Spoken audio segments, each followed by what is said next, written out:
একই কাণ্ড, জেলবন্দি রোহিঙ্গারা উধাও হয়ে যাচ্ছেন। হ্যাঁ, রোহিঙ্গাদের অনুপ্রবেশ বা রোহিঙ্গা এই শব্দগুলি, এই রোহিঙ্গা নিয়ে আলোচনা গত কয়েক বছর ধরে আমাদের এ রাজ্যের রাজনীতিতে একেবারে অনুপ্রবেশ করেছে।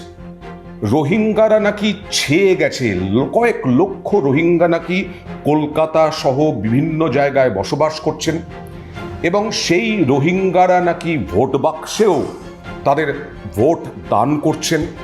এরকমটাই বারবার অভিযোগ করে আসছে বিজেপি। পাল্টা এ রাজ্যের শাসক দল তৃণমূল, এই বাকযুদ্ধ চলছে। তৃণমূল বলছে যে আপনারা প্লিজ চিনিয়ে দিন কোনজন রোহিঙ্গা, কোনজন রোহিঙ্গা নন, কাদেরকে দেখে বোঝা যায় ইনি রোহিঙ্গা, কাদেরকে দেখে বোঝা যায় ইনি রোহিঙ্গা নন। তাহলে কি হাওয়ায় অভিযোগ করছেন, বাতাসে অভিযোগ করছেন?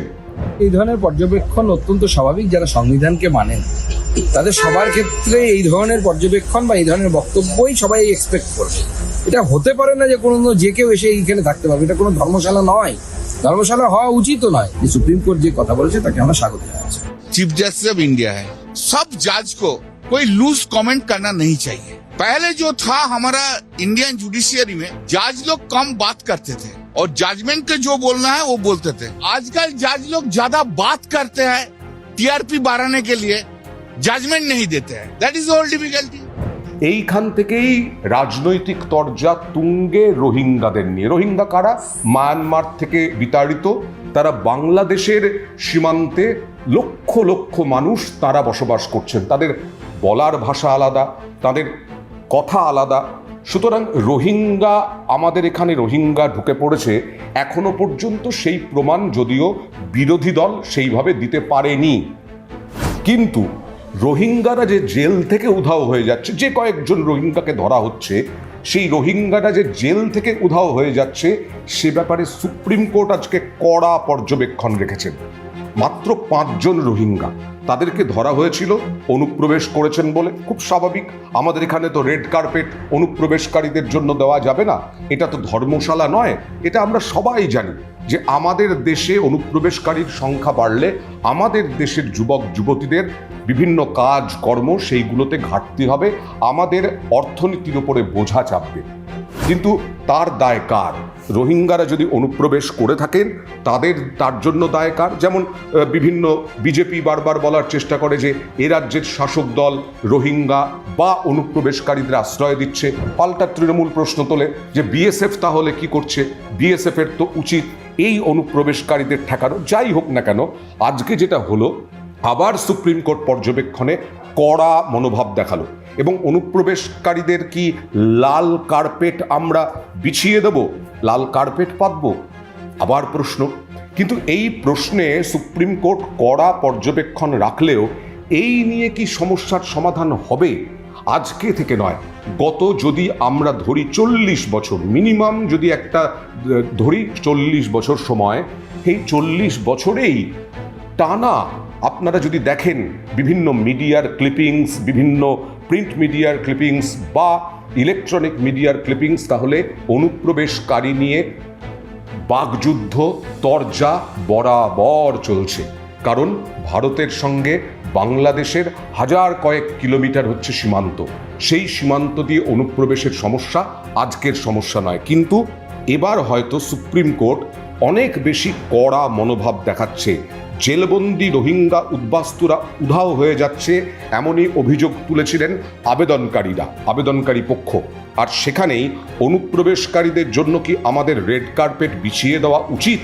ভারতে থাকা রোহিঙ্গাদের নিয়ে এক মামলায় কড়া সুরে এমনই প্রশ্ন তুললেন, অর্থাৎ সুপ্রিম কোর্ট স্পষ্ট ভাষায় জানিয়ে দিল যে রোহিঙ্গাদের আইনি মর্যাদা নির্ধারণ না করে তাদের অধিকার নিয়ে কোনো আলোচনা করা যাবে না। তাতে আবার কি বলা হলো সুপ্রিম কোর্টের পক্ষ থেকে, যে আপনারা আসবেন, রোহিঙ্গারা আসবেন মাটি খুঁড়ে, মানে সুড়ঙ্গ দিয়ে হোক, কাঁটা তারের বেড়ার ভেদ করে হোক, তারপরে এসে বলবেন আমাদের খাওয়ার দায়িত্ব, আমাদের ভরণ পোষণের দায়িত্ব ভারত সরকারের। এটা তো হতে পারে না। তাহলে ভারত সরকারের তো একটা নির্দিষ্ট কিছু থাকা উচিত, নির্দিষ্ট কিছু আইন শাসন সেই রকম থাকা উচিত, যাতে অন্তত এই রোহিঙ্গাদের বিরুদ্ধে ব্যবস্থা নেওয়া যায়। ভারত সরকার কি কখনো রোহিঙ্গাদের শরণার্থী হিসেবে ঘোষণা করেছে? এই প্রশ্নও তুলেছেন সুপ্রিম কোর্টের বিচারপতি। রোহিঙ্গাদের আইনি মর্যাদা নির্ধারণ না করে একই সঙ্গে আদালত প্রশ্ন তুলেছে, ভারত সরকার কি কখনো রোহিঙ্গাদের শরণার্থী হিসেবে ঘোষণা করেছে? তাদের কোনো খোঁজ পাওয়া যাচ্ছে না। জেলবন্দি রোহিঙ্গাদের দায়ের হয়েছিল, আবেদনকারীর পক্ষ থেকে কি দাবি ছিল? আবেদনকারীদের পক্ষ থেকে দাবি ছিল যে রোহিঙ্গাদের যদি ভারত থেকে বের করে দিতে হয় তবে তা আইন অনুযায়ী হওয়া উচিত। আবেদনে অভিযোগ জানানো হয়, গত মে মাসে দিল্লি পুলিশ বেশ কয়েকজন রোহিঙ্গাকে আটক করেছিল, তারপর থেকে তাদের আর কোনো খোঁজ নেই। মঙ্গলবার এই মামলার শুনানি চলছিল প্রধান বিচারপতি সূর্যকান্ত এবং বিচারপতি জয়মাল্য বাগচির বেঞ্চে। তাহলে এবার প্রশ্ন উঠবে যে রোহিঙ্গা না রোহিঙ্গা নয়, রোহিঙ্গা যে তারা সেটাই বা কে নির্ধারণ করলো, এবং সেই রোহিঙ্গাদের কি রোহিঙ্গা বা রোহিঙ্গা নন তাদেরকে কি স্বতঃপ্রণোদিতভাবে একেবারে সীমান্ত পার করে দেওয়া হলো? এই যে সোনালী খাতুনকে নিয়ে যেরকম চলছে, এবং সোনালী খাতুন যদি আজকে বাড়ি ফিরতে পারেন, এদেশে ফিরতে পারেন কারণ ভারতীয় হিসেবে প্রমাণ হয়ে গেছে, তাহলে তো কেন্দ্রের শাসক দলের মুখ পুড়তেই পারে এবং এ রাজ্যের প্রধান বিরোধী দলের। শুনানির শুরুতে আজকে বিষয় বিচারপতি প্রশ্ন করেন, ভারত সরকারের কি এমন কোনো নির্দেশ রয়েছে যেখানে রোহিঙ্গাদের শরণার্থী হিসেবে এখানে ঘোষণা করেছে?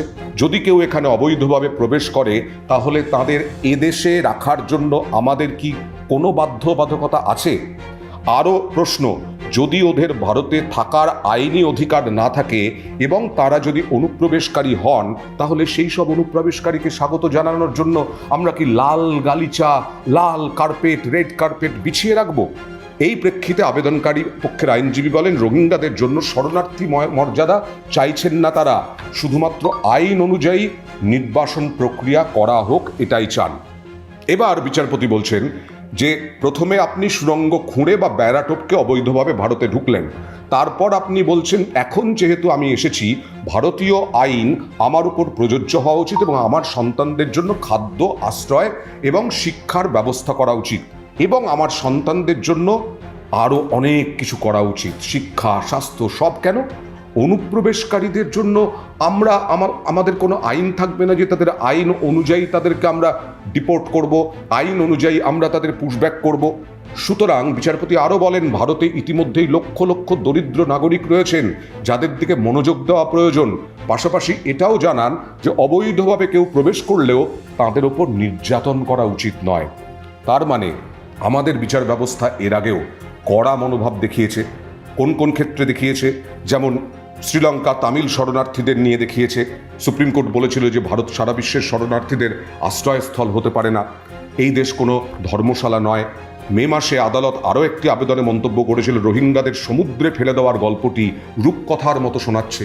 এইরকম অভিযোগ, এইরকম দাবি দেওয়া অনেকেই করতে পারেন, কিন্তু একটা আইন তো থাকবে দেশে যে আমরা অভিবাসন নীতিতে আমরা শরণার্থীদেরকে এইভাবে ট্রিট করব, শরণার্থীদেরকে আমরা এইভাবে নেগেটিভ হোক পজিটিভ হোক এইভাবে ট্রিট করব।